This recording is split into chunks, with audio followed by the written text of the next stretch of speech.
In a highbrow estate in Abuja, Mama Kingsley and Mama Fatima were neighbors. Despite their different ways of raising children and religion, they were best friends. Mama Fatima was strict. A nurse by profession, she believed in rules, order, and discipline. She never allowed Fatima to slack off. On the other hand, Mama Kingsley was soft and easygoing. She almost never raised her voice at Kingsley. She owned a big restaurant and was always busy, but when she was around, she let Kingsley enjoy himself. Because of their closeness, Kingsley and Fatima grew up almost like brother and sister. They played together. They ate together. They even did homework together.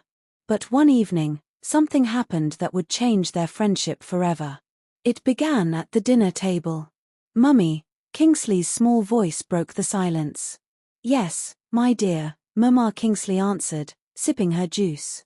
"Mummy, I need a phone. All my classmates have one." The room grew still. Mama Kingsley looked at him. For a moment she said nothing. Then she leaned back and folded her arms. "You will get a phone only if you come first in your class this term," she said firmly. Kingsley's eyes lit up. It was like fire had just been lit inside him. "Really, Mummy?" he shouted, almost jumping out of his chair. "Yes," Mama Kingsley replied. "First position. No excuses." From that day, Kingsley changed. He studied harder. He stopped playing too much. He started finishing his assignments before anyone told him. Every night, he whispered to himself, "I must get that phone." The term ended, and Kingsley ran home with his report card. His chest rose and fell as he knocked on the door, breathless with excitement. "Mummy, Mummy, look," he cried, waving the paper. Mama Kingsley snatched it quickly, her eyes scanning.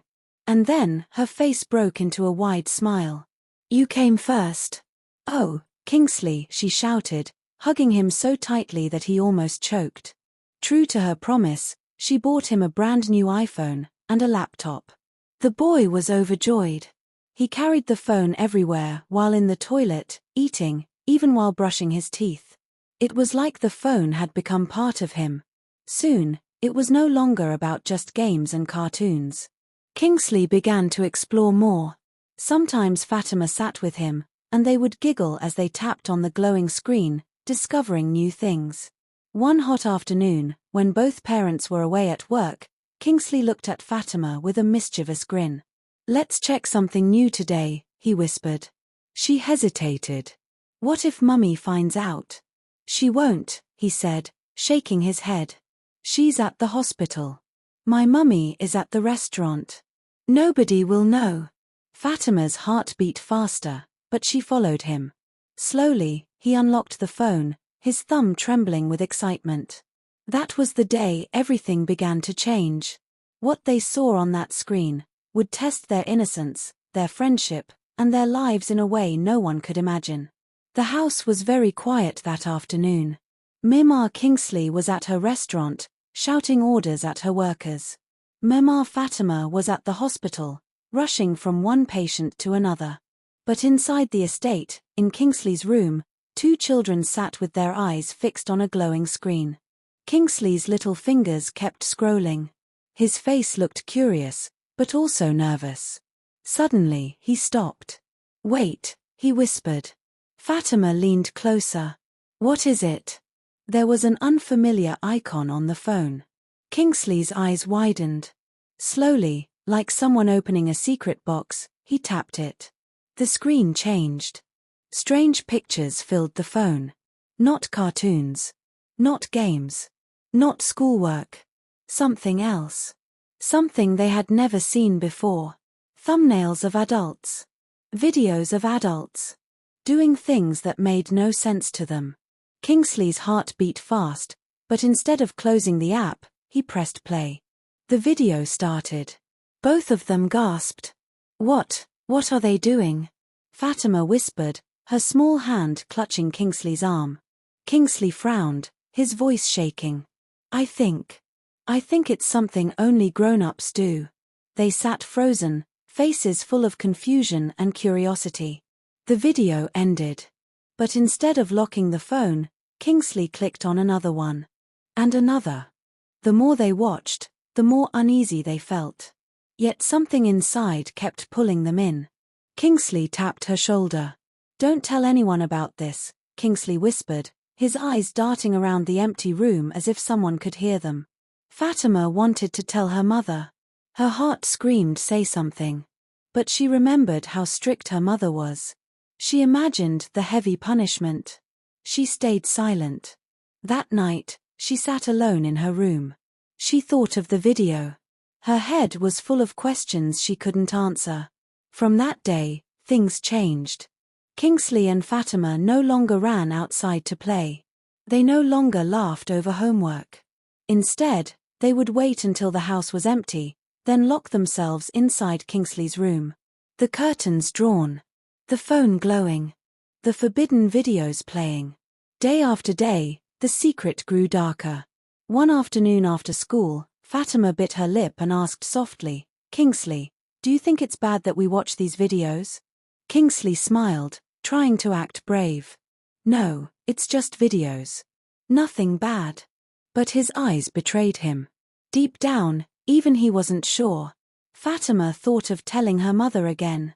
But the fear of her strictness kept her mouth shut. Then came the day everything changed. Fatima turned to Kingsley and whispered the words that made him freeze. "What if we try what they're doing in the videos?" The room went cold. Kingsley's mouth fell open. No, it's not for us. It's for adults." But Fatima pressed on. Her curiosity was too strong. She begged. She insisted. Until finally, Kingsley gave in.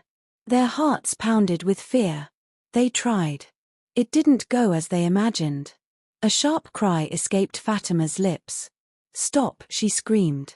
Tears poured down her face as she ran out of the room, leaving Kingsley frozen, shaking, ashamed. For days, Fatima avoided him. At school, she refused to talk. Their friendship, once so bright, began to crumble. But one break time, Kingsley walked up to her. His face was pale, his eyes wet.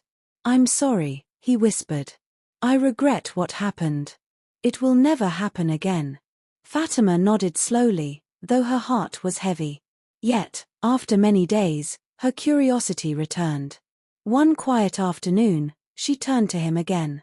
Can we try it again?" But slowly this time. Kingsley shook his head. "No." But Fatima pleaded.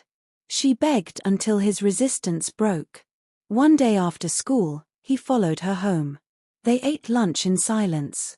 Then Fatima leaned close and whispered, "Let's do it now. My mum won't be back until midnight." Her words were like a key.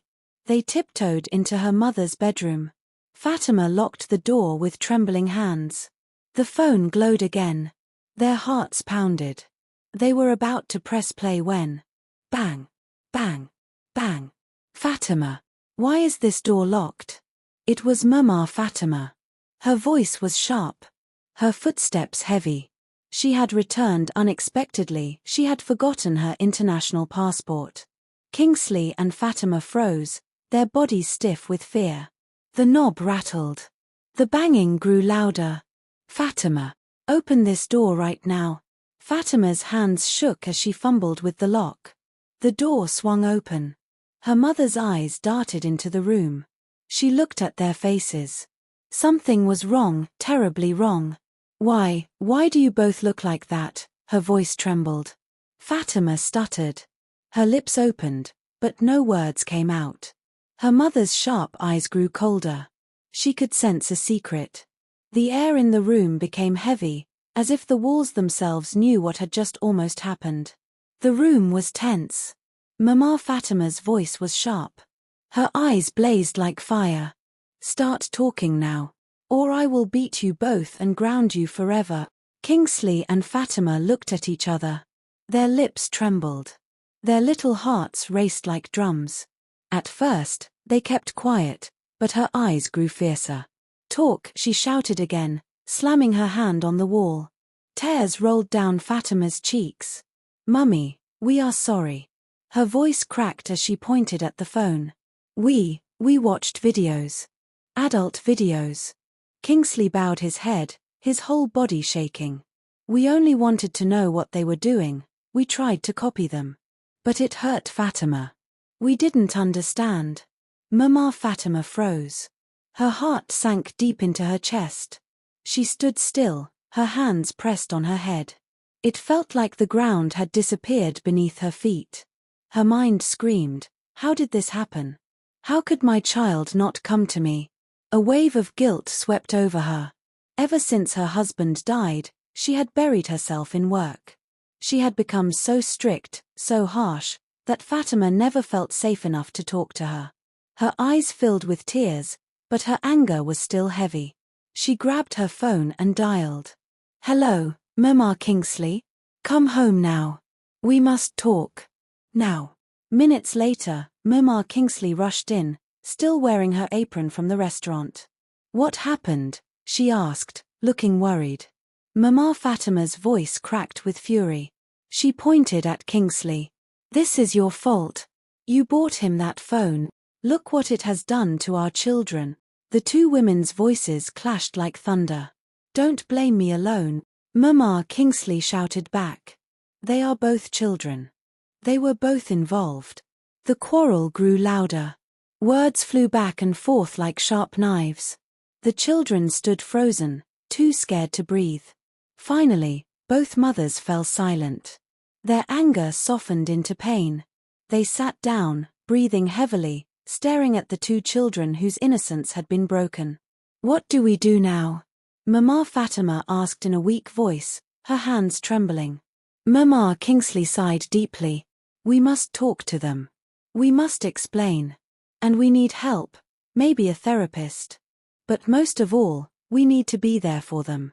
So that night, both mothers sat with Kingsley and Fatima. They spoke slowly, with tears in their eyes. They told them that the videos they watched were dangerous. That it was not love. That it was not good for children. They explained how curiosity can destroy lives, and why it was better to ask questions instead of keeping secrets. The children cried, and so did the mothers. After that day, things changed. Mama Kingsley started closing her restaurant early. She created time for Kingsley mother and son bonding. They cooked together. They laughed together. She listened more. Mama Fatima softened too. She was still firm, but no longer too strict. She learned to hug Fatima, to listen, to smile, to balance discipline with love. Both children were taken to a therapist. Slowly, the dark shadow that hung over them began to lift. But the bond between the two families was never the same again. Then came the final blow. One evening, a moving truck stood in front of their houses. Mama Fatima had gotten a new job. They were relocating to Saudi Arabia. Kingsley stood by the gate, tears burning his eyes. The car door slammed shut. The engine started. Fatima waved weakly through the window, her face pressed against the glass. Kingsley's voice broke as he whispered, "Goodbye, Fatima." The car rolled away. He watched until the vehicle disappeared down the street. His chest ached with a sadness he could not explain.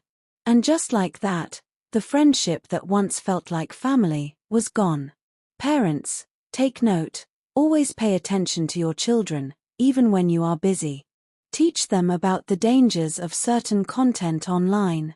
Balance discipline with love, so your children feel safe to talk to you. Spend time with them, listen to them, and guide their curiosity. Don't forget to subscribe for more stories.